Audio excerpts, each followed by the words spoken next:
Радио Лидер.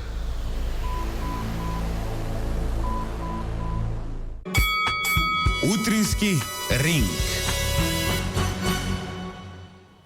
Се намножија рекламите, мора да признаеме, дури предолго чекавме со нашиот гостин. Продолжуваме со еспресо со Златев и Боцевски. Нашиот гостин Жидас Даскаловски, универзитетскиот професор и еден од така по-добрите политички аналитичари во земјата, за тоа колку е добар еден политички аналитичар во Македонија, главна мерна единица е колку ретко се појавува на телевизија. Доколку се појавува често на телевизија, заборавете на него и на неговите предпоставки.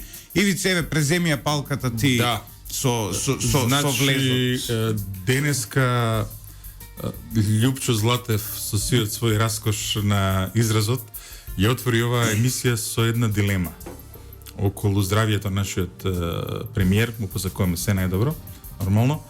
Прашањето беше труење во инфективна клиника или премногу стрес заради политичкиот крак кој што го доживуваме во моментов. Па еве да започнеме со таа тема. Што се случило вчера? Сигурно дека има стрес човекот. Премиерот наш е во една незавидна состојба, земјава е во голема криза. На врв на тоа и имаме регионална криза, војна во Украина, енергетска криза, така што сега не можеме да знаеме, можеме да предпоставуваме. Сигурно дека има стрес, но дали е тоа причината троењето, не знам. Некој може да каже дури дека руски агенти го отруле, но тоа би било претерано многу да вака да го спекулираме. Па видете, ако веќе русите прават нешто, јас повеќе би се сомневал дека Славјанка би била таргетот. Ако веќе, ја мислам дека тука треба нашата национална безбедност да преземе повеќе. Мислам да не ги подценуваме сега, сепак се моќна сила и тие знаат кој колку е влијателен во земјава и кој колку може штета да направи. Па тога Заев. Но да се вратиме, да Заев е влијателен. Но да се пред да почнеме со темата, таман да искористиме факт дека имаме во студиото еден универзитетски професор, штрајкува СОНГ. Имаме после подолго време од 2015 последниот пат ми се чини, подолго време штрајк имаме во образованието. Вчера ни изнесува еден фрапантен податок дека од првото покачување на минималната плата на Зоран Заев, значи тоа е 2017 година, до денес не се усогласени колективните договори во образованието со минималната плата.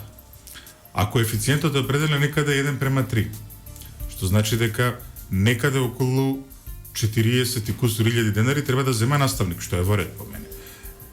Вчера ни кажува председателот на СОНГ, Јаким Неделков, дека плата редовен универзитетски професор била 36.000 денари.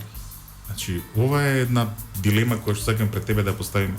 Редовен професор зема во Македонија 36.000 денари плата. Да, принципиелно, за жал такви се состојбите. Секој факултет се разбира зависи од магнетот колку е моќен да привлечи студенти, да привлечи студенти и во додипломски, последипломски и на докторски студии, колку може да учествува во истражувачки проекти и така натаму. Го кажувам ова за да знаат гледачите и слушателите дека покрај оваа основна плата некој факултет може да има и така наречен додаток, односно да се распредават средства од факултетот што сам ги располага на наставниците, дали пропорционално или неква за сите, се едно тоа е политика на секој факултет.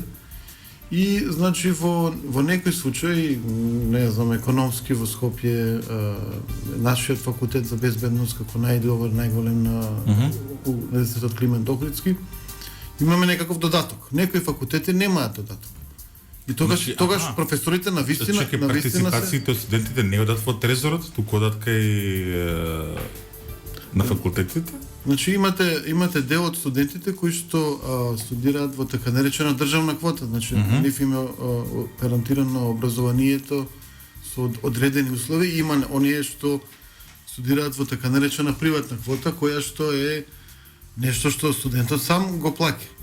Колку имате повеќе студенти кои што се, да речеме, во таа приватна квота, толку повеќе приходи факултетот самостојно прибира. Значи, некако јавно, иако е државните универзитети се делумно приватизирани, за да се возможи даток на плата. Не, Ние се наоѓаме во просториите Малку добро.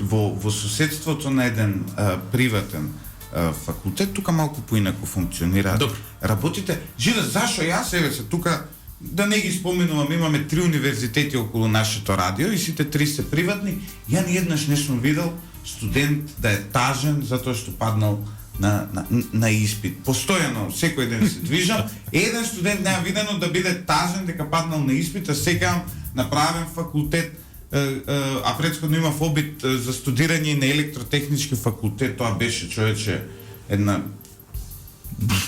Имаше траурни моменти, до ден денес имам, понекогаш се присекам на размачканите шминки, на колешките кои плачеа за тоа што паднале на испит. Ќе ви кажам, само да завршам со ова совица што го почнавме. Значи, големата политика на државните факултети и универзитети е околу бројот на студенти кои што студираат во така наречена државна квота. Секоја година конкурсот кој што Министерството го, да речеме, го отвара, го распишува, за ново запишување на студенти е момент каде што се кршат копијата помеѓу факултетите и Министерството, бидејќи колку повеќе се наложува Министерството да имате студенти во таа така наречена државна квота, толку помалку ќе имате шанси да имате вие додатни средства во буџетот на факултетот.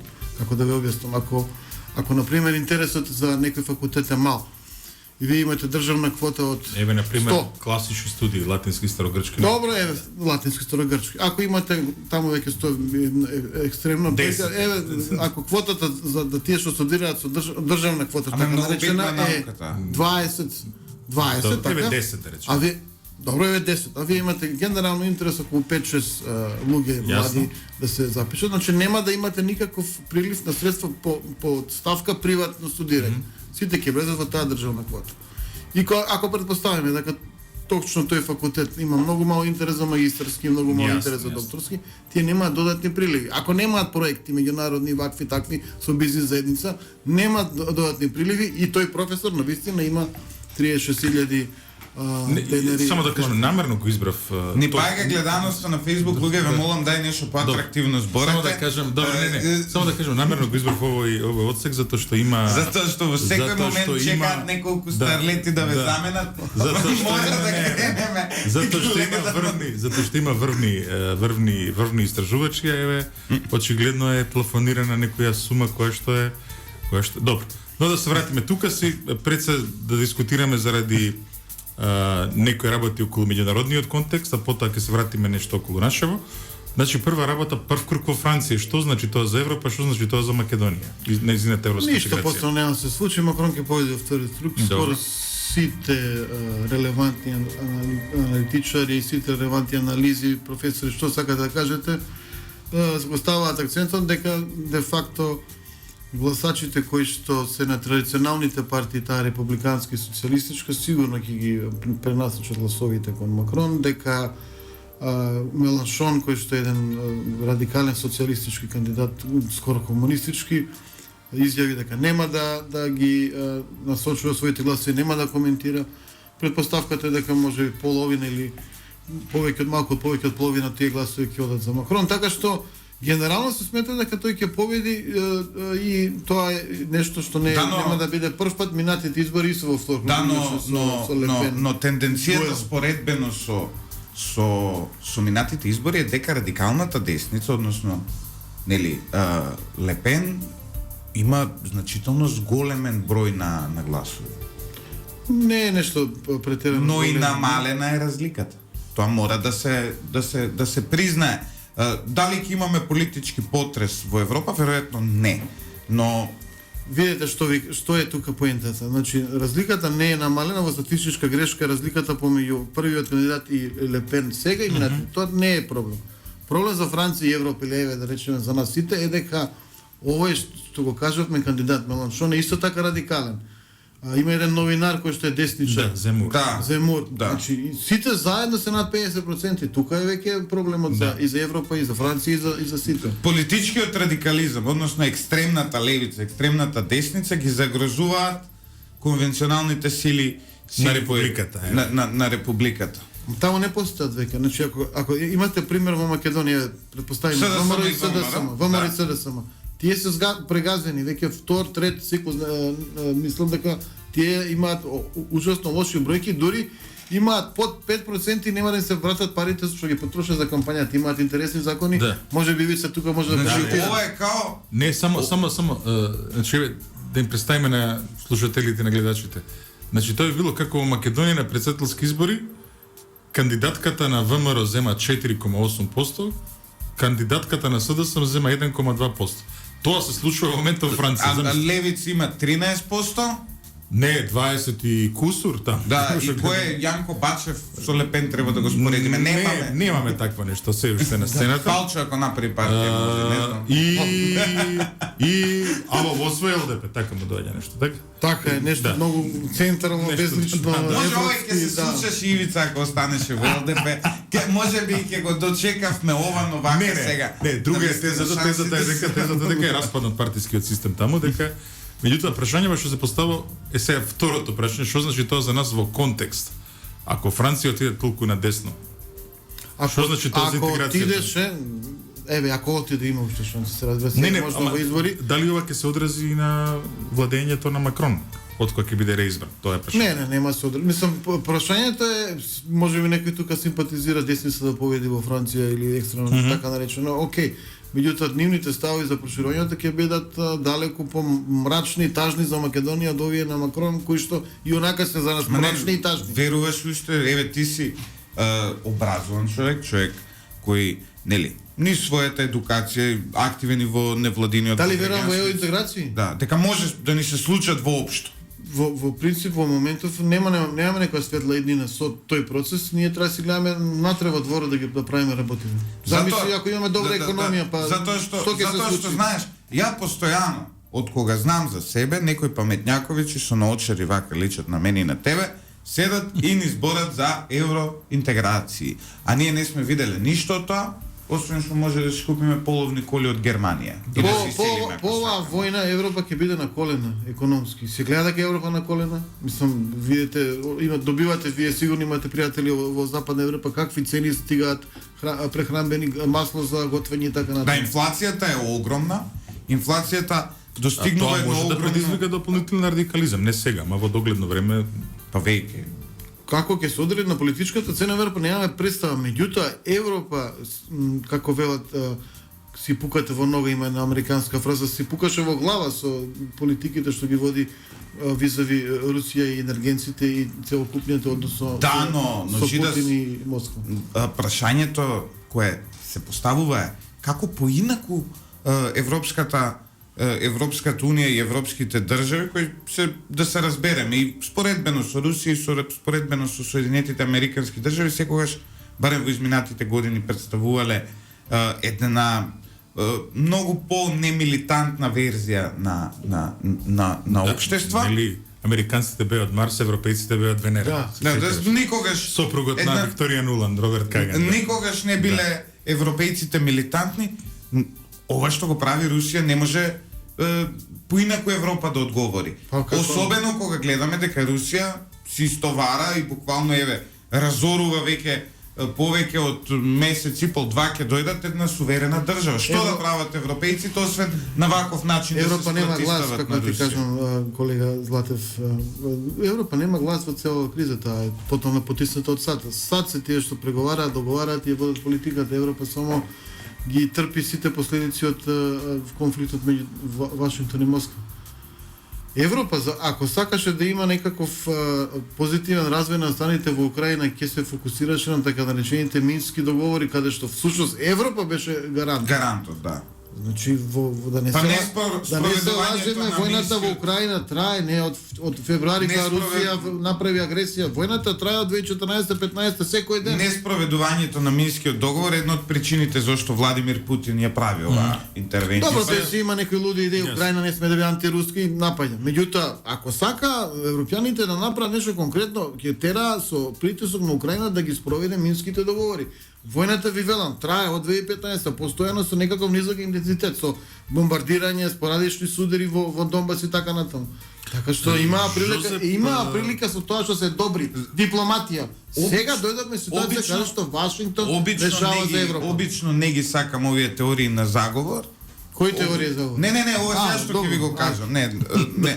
Обично не ги сакам овие беше подготвен Жидас да се расправа со мене, но не зборам за вашето, нешто што ќе кажам следно, сакам да кажам, а тоа е велат дека оваа војна, еден така познавач на приликите вели ми наликува како Русија, Соединетите Американски држави и Кина да се договорени да ја уништат економски Европа. Зошто? Колку подолго трае војната, толку поголем е економскиот цената за Европа сакаш. Да, толку е повисока цената на Европа и толку повеќе Европа. Ќе ти кажам дека се глупости. Сакаш да биде емисијата погледана и послушана, ќе ти кажам глупости. Не, ама не само тоа, него оваа теорија е често во кафеани, така што. Да, оваа теорија е апсолутна глупост. Имате Европа страда. Ама не е само Европа, имате взаемен однос меѓу некој што има ресурси, што ги нуди на пазарот и што најлесно ги продава во Европа и клиенти Европа кои што ги купуваат тие ресурси. И сега имате рок од 3, 4, 5, 3 оптимистички 5 години минимално каде што овие што продаваат може да ги пренасочат ресурсите на други места. Азија, читај Кина и така натаму. Имате 3 оптимистички, неверојатно оптимистички, 4-5 реално години каде што овие што купуваат може да го надокнадат тоа што нема да го купат од главниот најблискиот место, да. Не, ако го купат. Може од Магреб, може од ваму да. Значи оптимистички со Катар, со американски течен газ и со другите со нафтата и така натаму. И сега имате заемен однос кај што најидеална ситуација едните да купуваат од другите и ти велиш дека овие намерно го прават, па Русија ќе изгуби, како што Европа најмногу ќе изгуби, ама Русија ќе треба долго време да се стабилизира, да го пренасечи текот на па тогаш ова најмногу на Кина и одговара.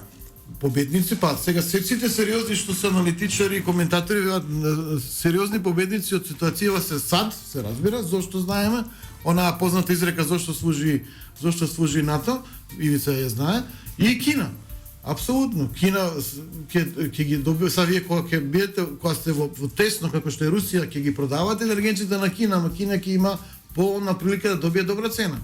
Во исто време инфлацијата која доаѓа во Европа значи дека кинеските производи ќе се продаваат поскапо и повеќе во Европа, Кина ќе добие кеш флоу. Не мога да загрижува, значи ако нема план и ако имаме ваква ситуација која ќе удара по џебот на граѓанинот, сиромаштија работничка класа, средна класа, за богатите ирелевантно, нормално.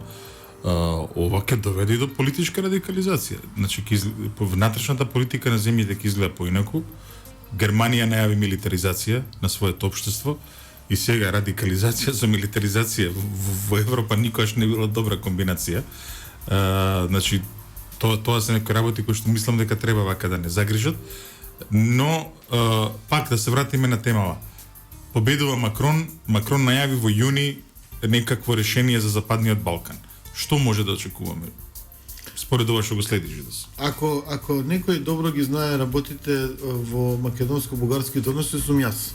Да. Она што моментално се случува во Бугарија се жестоки критики на обидите за некакво мало приближување на ставовите на Петков и како се вика и Ковачевски.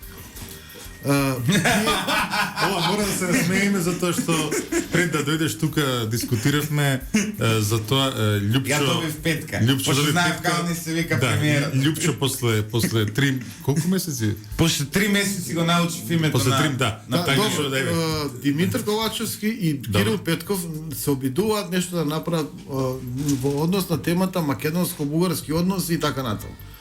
Притисок, сега тоа што сигурно знаете деталите, она што била понуда за Македонија, веројатно многу лоша понуда, која што ќе би дошла во односите меѓу двете држави, двата премиери. Но и таа понуда е толку жестоко критикувана во Бугарија, бугарското општество и бугарските политичари, што владата на Петков ни таа нема да ни ја даде. Ако ја даде таа понуда, две партии од таа неговата коалиција ќе ја напуштат и ќе падне владата. Тоа се сите коментари што моментално постојат во Бугарија, каде што велат овој човек е американски поддржан од Америка, добро, тој студирал и така натаму, жена му е канаѓанка, има тука нешто, меѓутоа генерално се смета дека не е автохтон производ на политичкото милие во Бугарија, туку дека е како експерт и како поддржуван од Америка донесен и раководи технократски и во ова прашање не треба да се меша. Не треба да се меша во национални прашања. Сега, во такви околности и во околности каде што Ковачевски не е јавно достапен за овие прашања, не комуницира со опозиција, нити јавноста знае што преговара. Имаме една многу матна ситуација каде што јас не верувам дека во јуни нешто може да се случи без да трпиме последици. Да, но Не, жите, ајмо затоа што спомна. Не, ние дека обиди ќе се трпиме последици, ќе трпиме, извини, само што. чекај. Ние дека ќе трпиме последици, ќе трпиме. Не постои договор со Бугарија кој може да биде добар за Македонија. Затоа што со самото тоа што ти преговараш, ја дури мислев ја да сум премиер ќе направам више, еве, и кандидатура најавувам, се шегувам нормално, ќе па дај да ги ставиме на продавање. Гоце Делчев на аукција, кој сака да си го купи. Дај сега Цар Самуил, кој ќе даде пари, може грците ќе победат поише, ќе понудат поише, може Арменција. Самото тоа што ти за своите историски фигури седнуваш и преговараш дали се твој е сериозен проблем. Какво решение воопшто може да се најде и да биде тоа позитивно? Значи, ајде се да се вратиме на темава од тоа што го следише. Затоа што многу по детални во својата анализа се бугарските медиуми. Пробај вака да ги нацртаме обрисите на некоја понуда, да речеме, која што ќе дојде од бугарска страна или каде тие преговараат во моментов со нас. Според она што јавуваат бугарските медиуми, затоа што тие отворено кажуваат, мора да го подготвуваат населението тамо. Како делува? Тоа е прашањето. Па, делува дека ова што беше постојано дискутирано кај нас околу уставот, промената и влегувањето на бугарското малцинство е нешто кое што ним им изгледа категорички смешно како опција да ја прифатат и да биде нели нешто што може да се продаде како успех. Зошто? Затоа што тие се убедени дека во Македонија ние сме неосвестени бугари. Нели знаеш тоа? Да, јасно, сме го зборували. И сега на пример коментарите за пописот што беа? Дали имаше попис? Тука и ајде сега да чуеме извор. 3550 българи се пишале во Македонија и сега тие коментираат вака. Имаат мајчин јазик бугарски, што е. А уште помалку имаат 1500, знаеш. Нивниот коментар е следен. Овие луѓе во Македонија кои што се мнозинство, значи сите ние, јас и Лупчо, и други колегиве тука се македонци, не знам, од режијата. Јас сум граѓанин на светот. Добро, граѓантине.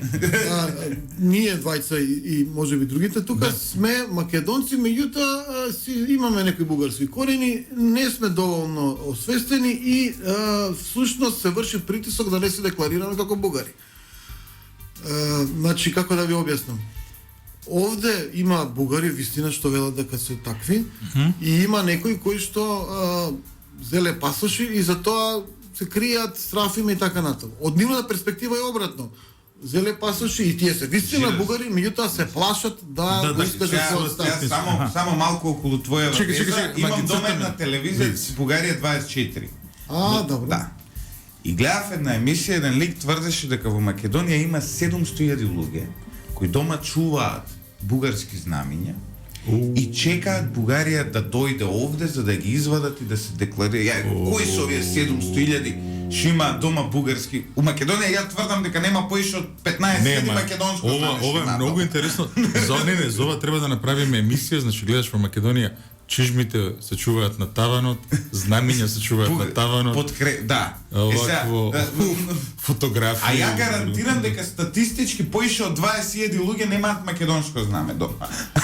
Ова века 700.000 имале бугарско знаме. Какво да правим? Сега што да ви решам? Има две тези, бугари има две тези. Првата е всичките сме българи, оти не сме осознаени така натаму. Таа е малку радикална. Втората теза, барем овие што зеле пасошиве, се сигурно бугари, меѓутоа се плашат. И сега имате ситуација каде се камионџи најголем. Значи чека, ова значи според тезава они велат 700.000 криптобугари, кои што како оние криптоевреи во Шпанија и Португалија што се криеле дека овие криптобугари на Binance треба да ги ставиме како криптовалути да бидат. Добро, ајде. Добро, ова е малку. Не, смешно е се.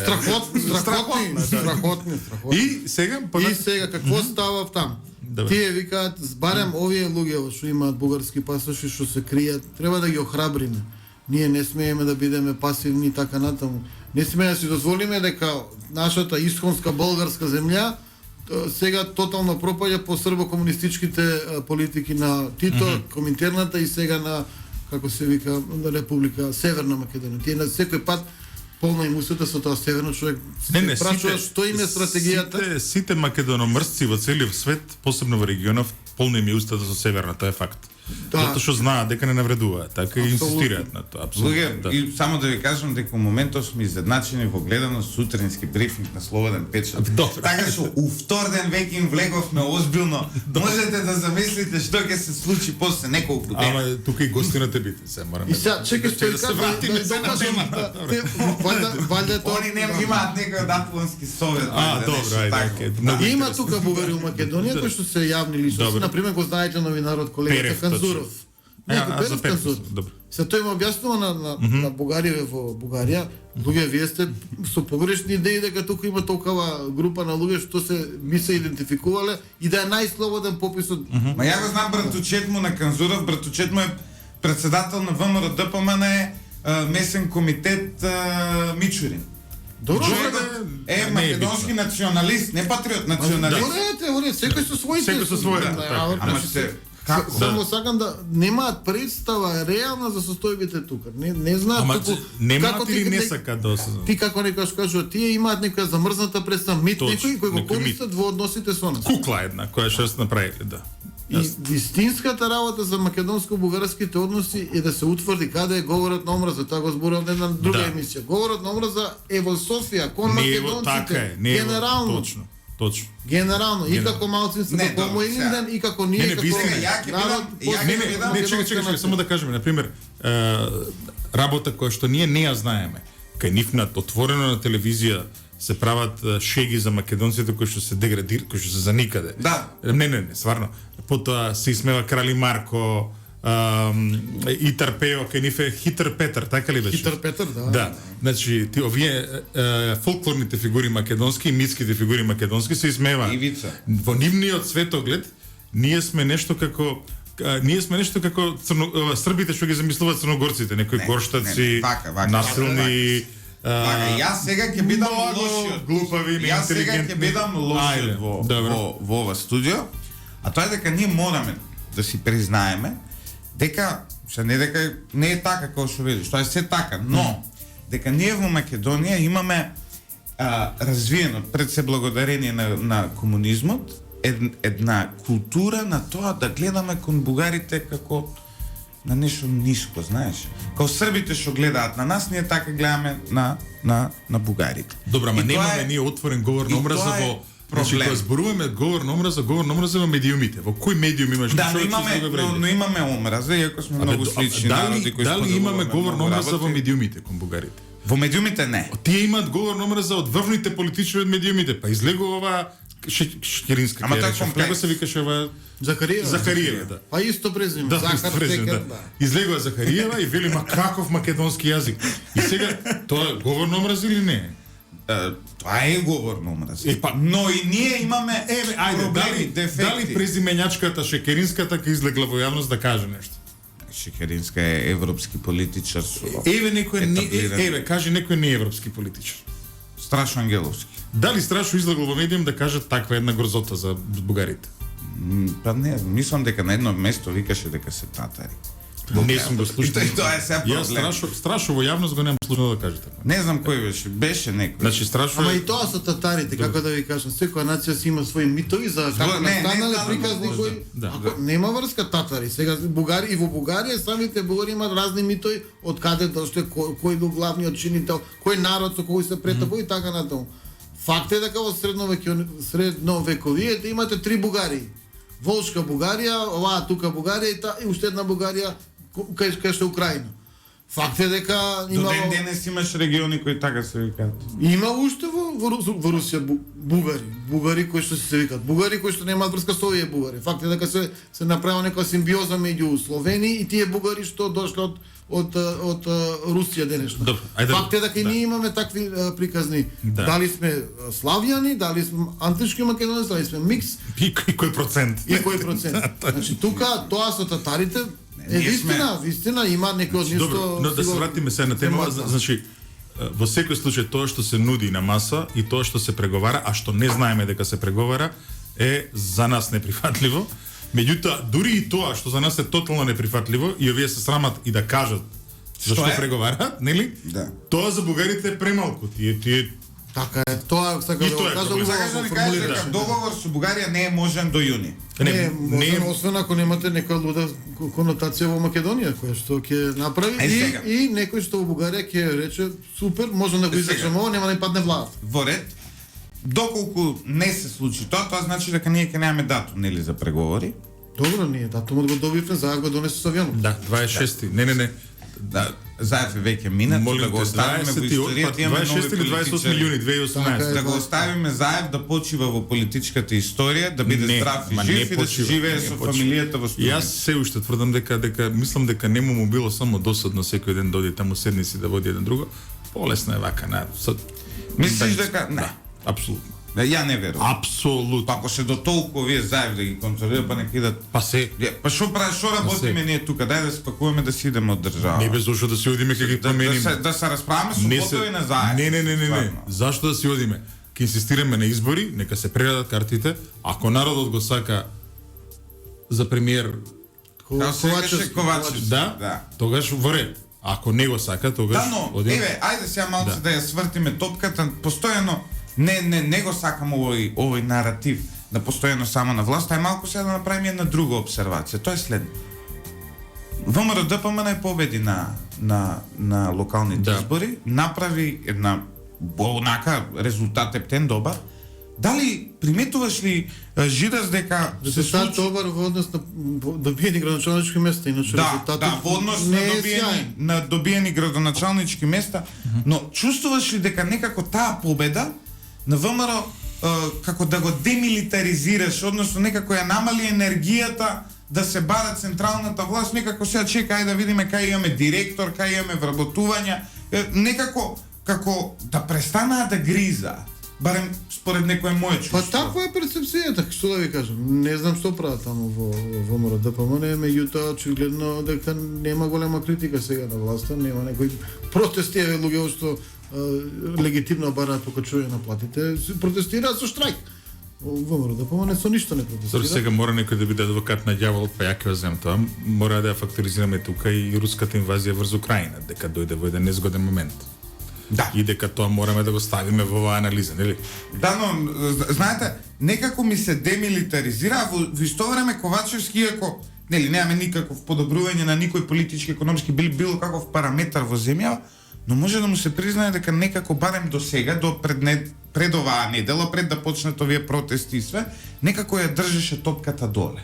Барем политичката, немаше дебата, немаше, знаете, немаше во јавноста притисок, немаше теми наметнување, некако се беше А спуштено нема доле. дебата кога не прифаќаат дебата? Еве каде излегол ли тој на пратенички прашања до сега? Мислам дека не. Излезе ли на дуел со Христијан Мицкоски? Не. Па каде е дебатата? Но, па тоа сакам да ви кажам, он ја спушти топката Да. и во јавноста општо, дури с помалку теми излегува, помал беше политичкиот притисок, барем до сега, до пред протестиве, па сега што се нели овој несреќен случај со убиството кое власта проба да го скрие и така натаму, но сега полека почнува тој крах. До сега некако ја држеше under the radar, што би рекле Кажи на нашите стратешки македонски. сојузници. Кажи на Нашите македонски. најдобри, да. Кажи на македонски, еде.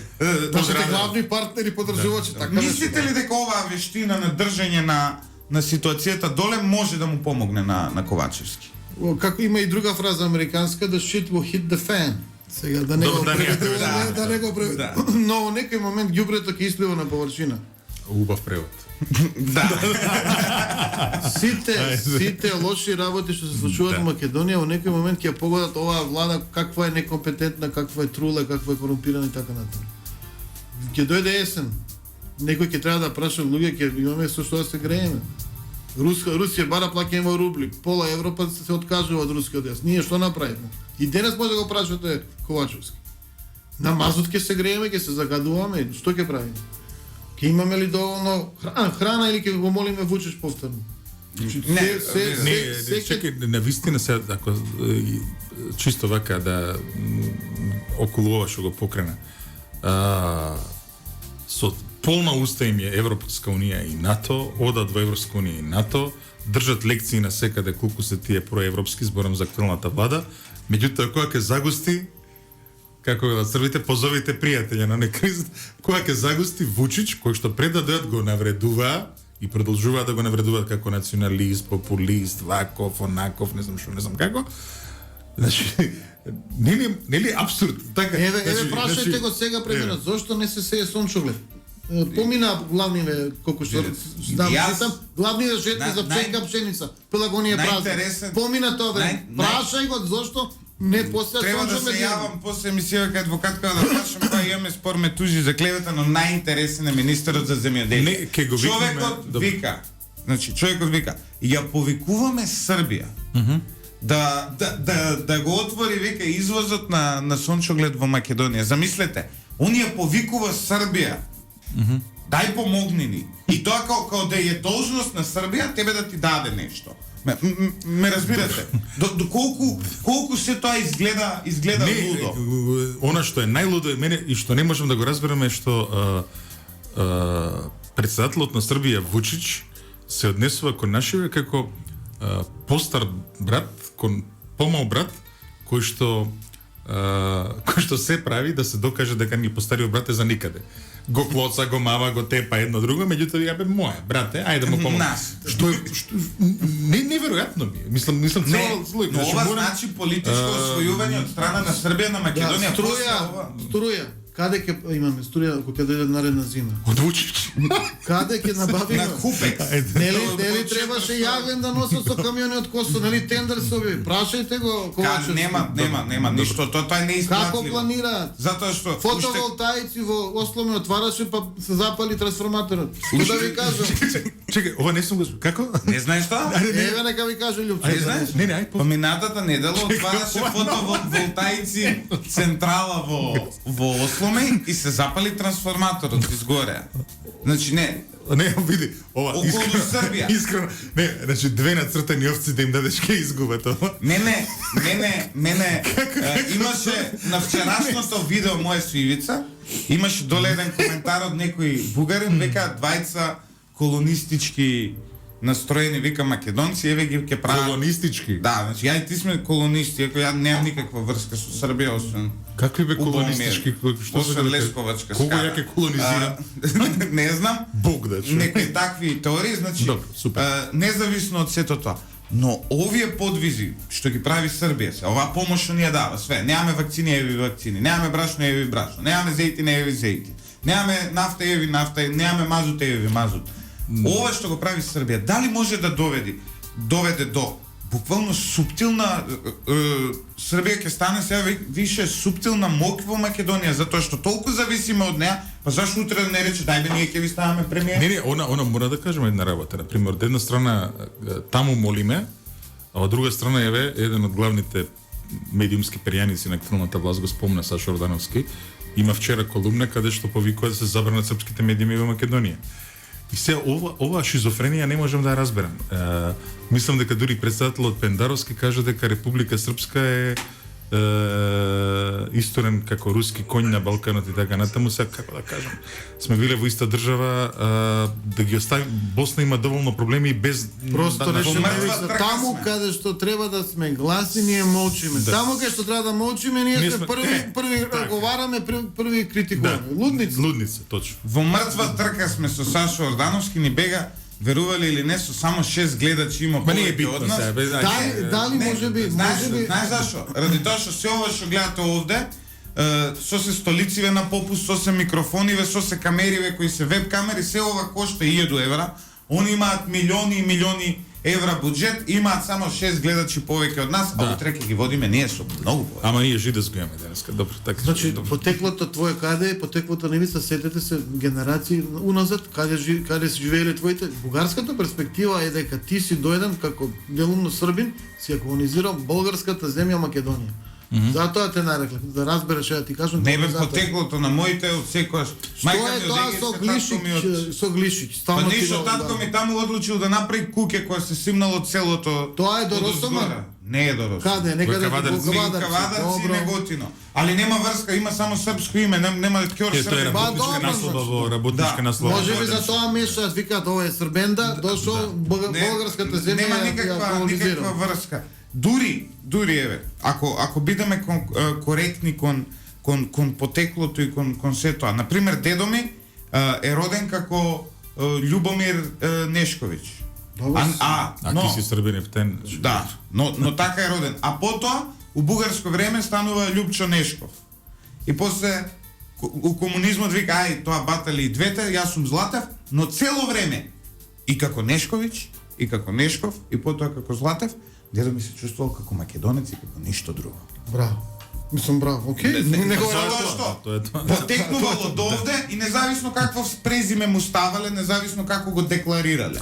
И тој ми го кажувал, тој се доаѓа некој од Софија, ми го поверим. Само за оваа тема, јас сум забележал еве на пример некојаш дури туристички кога ќе сретнеме некаде бугари, се случува ако нешто не нели софијанскиот сленг сега е малку и кога ќе забрзаат, може да испуштиме нешто што кажале, ако ги замолиме да повторат, затоа што кај нив за време на комунизмот малку е примена таа српската култура, знае да ми се обрати на српски. Се викаме, не ми се обрати на српски, македонец сум. Да. Значи, кај нив во свеста, кој кажеш македонец сум, тие како да мислат дека дури одека српски се зборува. Не знам, некако. Ја имав една Малку ми е чудно. Ја имав една Немаат познавање. Ја имав Немаат една познавање, ситуација тоа, да. со колеги од Бугарија, кој ми реков Љупчо од Македонија и он ми вика нешто, ще говориме същи јазик, и кој ми кажа дека е същи јазик, односно исти јазик, ја од тогаш почнав да зборам само на англиски.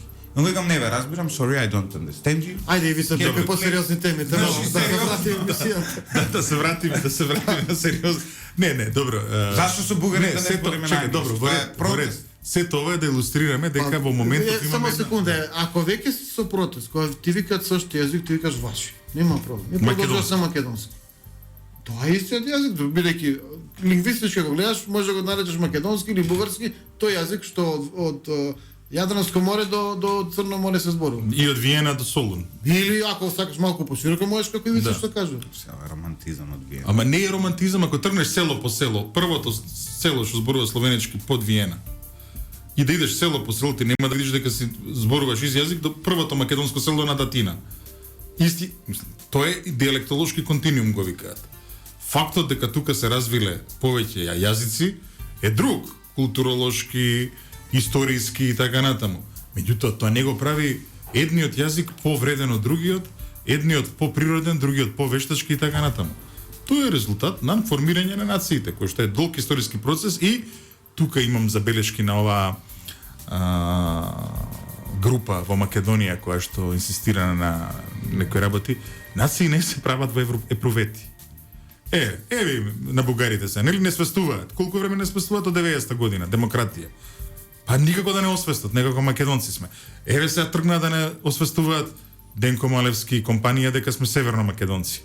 Не се освестуваме, македонци сме. Така што не се прават нации од епрувети. И не само тоа, северна, преспанскиот договор и сите тие работи, само ја утврдија македонската нација. Јас забележав една работа сега, каде замолам и тебе да коментираш, забележувам еден реторикава дека се менува на овој, што го нарекуваме, погрдно го нарекуваме, не треба така, северџанскиот дел нели на интелигенцијата, од тоа дека тие се надмакедонци како нели како северни и така натаму, сега имаме друга реторика. Никој не ја сака северна.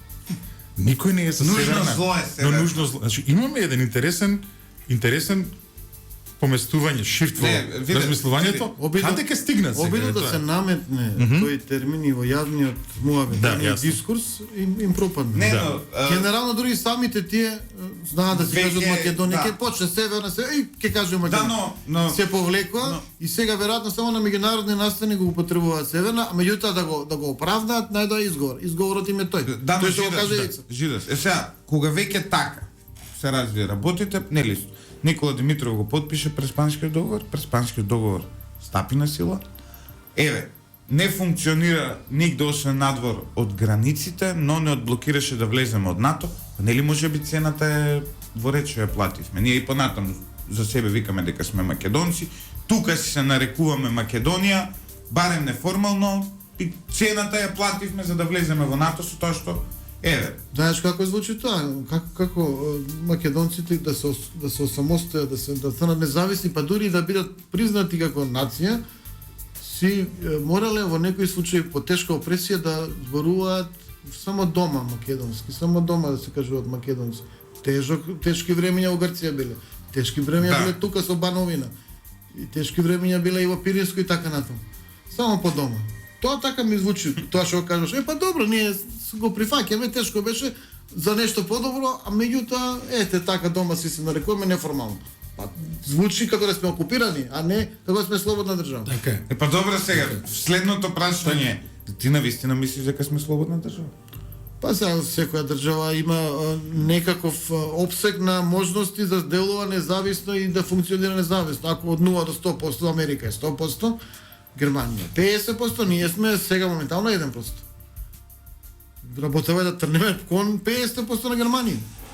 Како може да стигнеме до тие 50% на Германија? Па со еве да речеме функционална економија, функционална држава. Значи пак се враќаме на тоа дека клучот е во економијата, нешто во што нашата влада има убедливо најлоши резултати. Чекај само да се вратам еве кога сме кај економијата. Значи прашањето кое што го постави пред безмалку половина час и повеќе беше ќе понудили Макрон во јуни нешто за Западниот Балкан или не? Тоа е прашањето. Сега, таму состојбите во таа ЕУ се комплексни заради Зеленски, кој што нели колега ти е тебе и затоа не можеш се шалиш кога викаш ќе бидеш премиер, некој ден може и ќе бидеш. Ја не сум комица. Добија така наречениот прашалник, нели го решававме, го одговаравме ние исто експресно брзо, меѓутоа овде до јуни ми рекоа дека веројатно ако го одговорат ќе го прифатат во Брисел.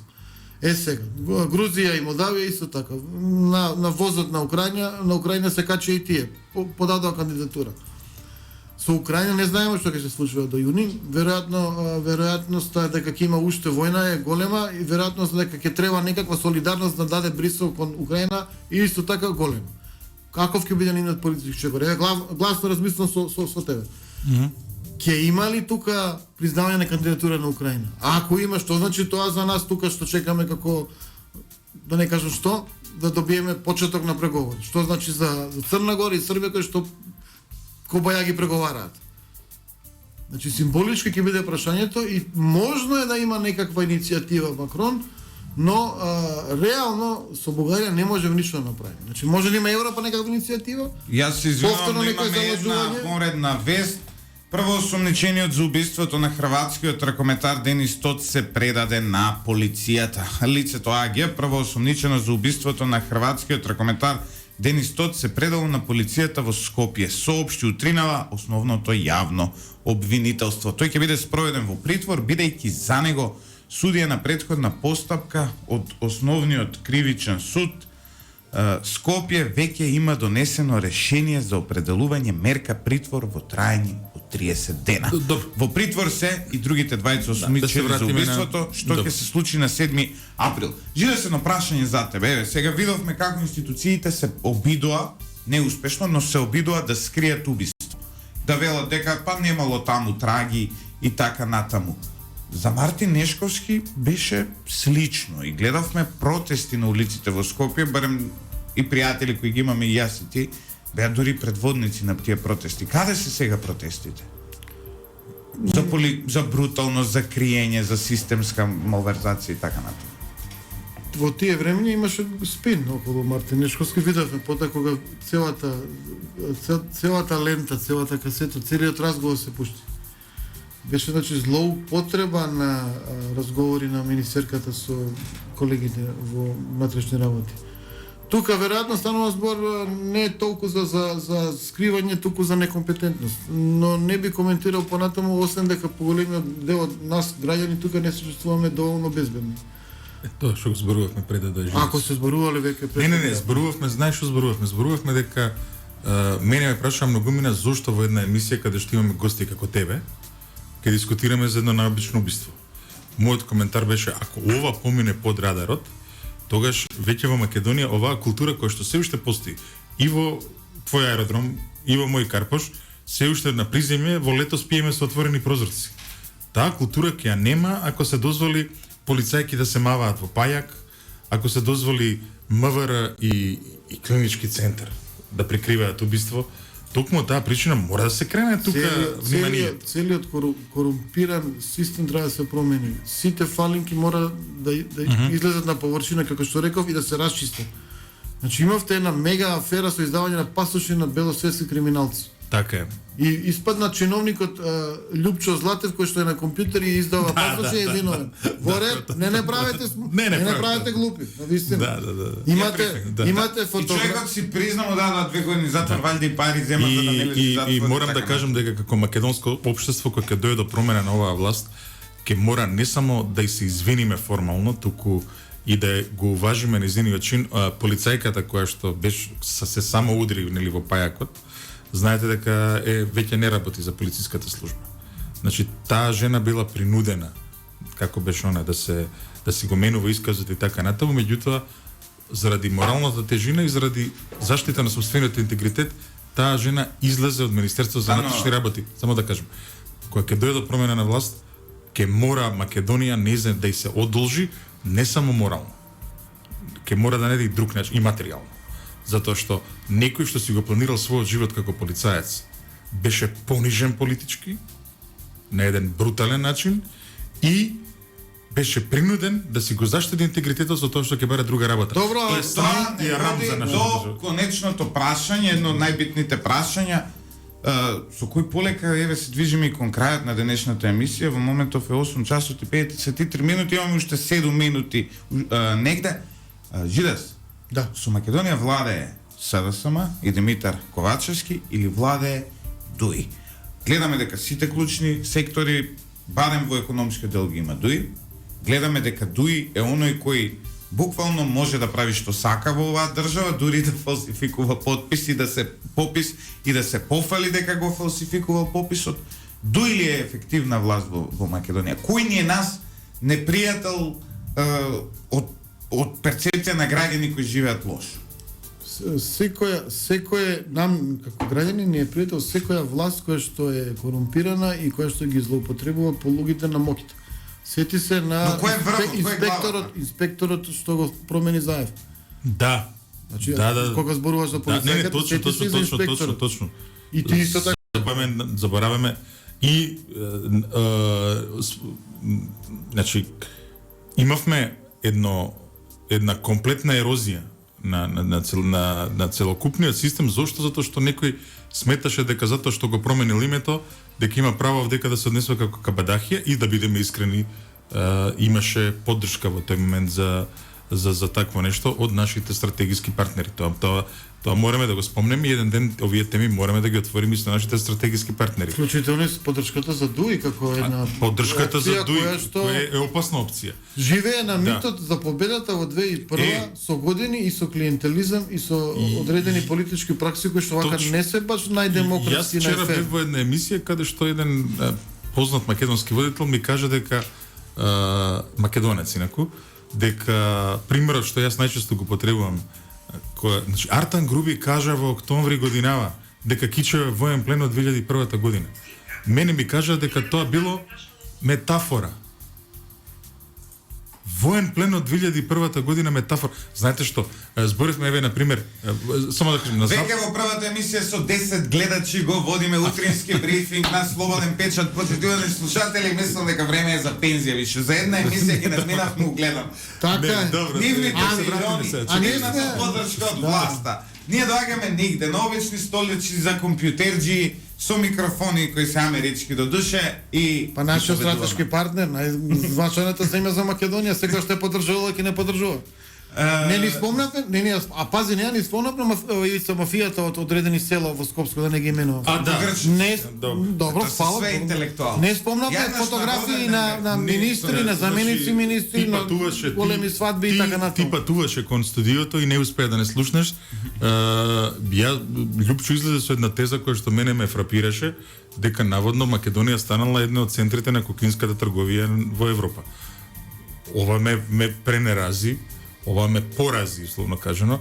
Јас знам, заради природата на мојата претходна работа како македонски амбасадор во Бразил, морав да бидам брифиран за работата на некои криминални групи од Македонија во Јужна Америка, кои што се вградени во прекоокеанската трговија меѓу Јужна Америка и Европа со кокаин.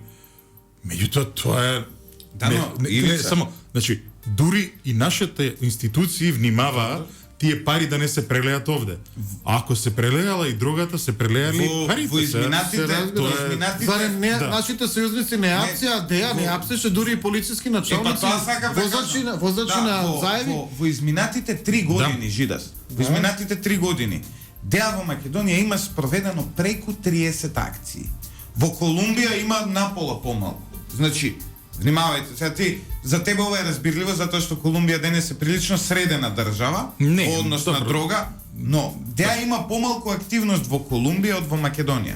Не, се повеќе активности има таму, се да не споредуваме баби и жаби, значи таму е и тоа е и земја на производство, и земја на извоз на кокаин. Не спомнавме 8% доларово судството, си го кажа тоа, амбасадорката нашиот сојузнички партнер. Да. Кейт Бернс, на анкета други ја правеле, меѓутоа го кажа јавно. Што значи 8%, па тоа е дури и многу. Меѓутоа забораваме ни еден друг факт, забораваме дека најподдржуваниот проект од Европската унија и од Соединетите американски држави во македонското правосудство наречен САЈО стана најголемо легло на корупција во историјата на македонското правосудство. Се продадоа за кауч. Не, и за многу повеќе се продале љупче. Сега, значи, јас се уште кажам дека не само еден ваков се зборуваме за ова, мора да добие тоа институционална завршница. И анкетна комисија во собранието. Да, таму се потрошија државни пари. Ама не само државни пари на Македонија, се потрошија државни пари на Америка, државни пари на Британија, државни пари на Холандија. Се уште не ми е јасно како насред мандат холандскиот амбасадор отиде за Пакистан од Скопје во моментите кога САЈО се нишеше, се зборуваше за суми што надминуваа над 10 милиони евра кои што од кралството Холандија на неколку наврати ги давало во САЈО. Таму се давале дневници, се давале дополнителни средства затоа што иделе на работа. Мислам некои такви работи. Освен ако не влезеш во теорија на заговори, кажеш па не им биле битни средствата, битна е целта што се оствари. Падот на. Абе се согласувам, меѓутоа сега за нас се битни. За нас се битни. Чистката мора да биде апсолутно за нас се битни. За нас се битни. Мислам, не може сега да имаме, значи, маички носеа бе луѓе со значи како секта. Ја морам да кажам ова. Познаваме многу луѓе, еве ја и ти од правосудството. Има таму врвни интелектуалци, луѓе што објавуваат текстови во правнички списанија, има луѓе кои што дури се поети, писатели и така натаму, 3 комплетни анонимуси, кои што не знаат да скрпат едната, главната од нив, не знае да скрпи просто проширена реченица. Одеднашка станаа луѓе со, значи гледаш една вештачка работа и тоа доби прекрасен крај. Крајот беше токму онаков како што очекувавме. Штета што ја бев во Бразил, тогаш не можевме да правиме емисија Љупчо. Да, тогаш не смееш да коментираш вакви работи, сепак си државен функционер, не ти доликува. Нормално. Да, но околу целата оваа перцепција, еве сега на пример, сигурно е тешко за СДС, но тоа што нивниот стратешки партнер Сашо Мијалков влезе на црната листа на Соединетите американски држави. Сигурно е многу тешко, кости кугот. Да, се сеќавам кога тие сакаа да прават преврати во ВМРО ДПМН, тие од Мијалков екипата вика Америка е со нас, па кај се Америка? Го здроби. Навистина, човекот не знае од каде да се пази веќе. Тука го судат, парите му ги земаат, Америка го понижи. Загревате. Сега веќе нема ни хотелот Мериот да има право да му се вика, ќе мора да го менува името. И тоа е трагедијата, знаете, оние кои учествуваа во промената на името на оваа држава, не е некоја голема историска цена што ќе ја платат, но веќе ни својот хотел не може да го наречат онака како што сакаат. Сега веќе нема да може да се вика тој хотел Мериот, затоа што фамилијата на Сашо Мијалков е на црна листа на Соединетите американски држави, нема право на трансакции со Америка, Мериот е амерички бренд. Исто така, и вториот чинител, ако овие 8 ги донесе Сашо Мијалков, тој кој го подпиша, нели, иако највиновен е Заев, кој сега е во Струмица на малку на одмор, на релаксација, но од политичката сцена, заљубен, замина Никола Димитров. Се врати во некои квази аналитички води, се врати таму каде што може повторно да зборува и кај што ќе има публика, бидејќи друга публика нема. Политички е мртов. Зашто мислите дека е мртов? Затоа што Не мислите дека може да собере некоја енергија проевропска у Македонија па да направи партија сега да влезе? да видиме. Јас мислам дека неговите шанси да опстои на политичка сцена се никакви. Што мислиш за таа идејата што беше за некое северџанско проатлантско ВМРО кое што би го воделе Никола Димитров и Никола Тодоров? Дојде дури една таква вест. Значи, колку ти на пример сега да не колку се проценти им даваш на избори ако излезе едно такво чудо да речеме? Да не се лажеме. Моќта на ВМРО ДПМН не секогаш била затоа што има некакви идеи за Македонија вакви или онакви кои што ги подржува народот. Таква нека партија со такви идеи кои што народот не ги прима, ќе нема никаква поддршка. Никаква. Значи сакаш да кажеш оно што постојано го зборуваме, ворете нека се занесуваат, ама некој за тоа треба и да гласа на крај, така? На крајот на денот колку да има така наречени мучки, ние гласаме. Така. Луѓе, нашето време полека завршува. Жидос ти благодарам на обсежниве анализи ова утро. Се надеваме дека некој утро ќе го повториме ова. Ивица, ти благодарам и тебе што заедно со мене си автор на оваа емисија и уште во првата емисија, кој оди лајф, успеавме да ги победиме слободен печат и тоа со некои значителни 5-16 гледачи во овој момент. Не, во овој момент се уствари 17 гледачи повеќе има од днес. Значи, треба да ги поддржиме колегите да продолжат со работа, да постојат. Не заради А пази, друго. таму работат 30 души новинари, ние сме двајца. Не заради Имаме друго. двајца техничари, четворица вредат поише од Не 30 заради луѓе. друго, него убаво е да има плурализам на мислењата во Македонија, убаво е меѓу другото и меѓусебно вака да се А натпреваруваме. најдобро било да има плурализам на финансирање, кој што очигледно Тоа го нема, тоа го нема. Не, тоа го нема меѓу другото и затоа што има се уште ефектите се на прогонот што се случи во Македонија во 2017 година се драматични и се уште еден доминантен дел од македонската јавност се наоѓа под не само под реално ембарго, туку се наоѓа многумина од луѓето кои што сакаат да поддржат нашата емисија, кои што секојдневно се јавуваат, кои што се дел и од бизнис заедницата и така натаму, реално имаат страф да излезат, меѓутоа јас и Лјупчо не сакаме да влегуваме во некои сиви води, сакаме се да правиме транспарентно. Мислам дека таа атмосфера на страф полека исчезнува, не знам дали ќе се согласи Жиде со таа работа, меѓутоа последиците на овие 4, скоро 5 години страво влада на гледате што се случува кога во една земја која што има демократска историја, каква таква, како Македонија, ќе донесете и ќе наметнете недемократски власт. Мора Еве ова да се случува. мора да Јас ви заврши. посакувам се најдобро, имам колоквиум и да прегледувам, да завршиме добро, најубаво. Ајде. Почитувани слушатели, па и не е некое големо достигнување да се победи Сашо Ордановски вака. Да бидеме искрени. Сепак ние продолжуваме со работа, продолжуваме со да ви го нудиме она што другите се плашат и да го помислат. Денес е 13.4.2022 година, јас сум Лјупчо Златев, главниот говорен уредник на оваа емисија и автор на емисијава заедно со мојот колега Ивица Боцевски. Техничката реализација ова утро беше на Димитар Митровски и Горан Лазаровски. Останете со 107,4 и слушајте го стариот добар рок н рол, затоа што се ова што го слушате денес може само да ве отруе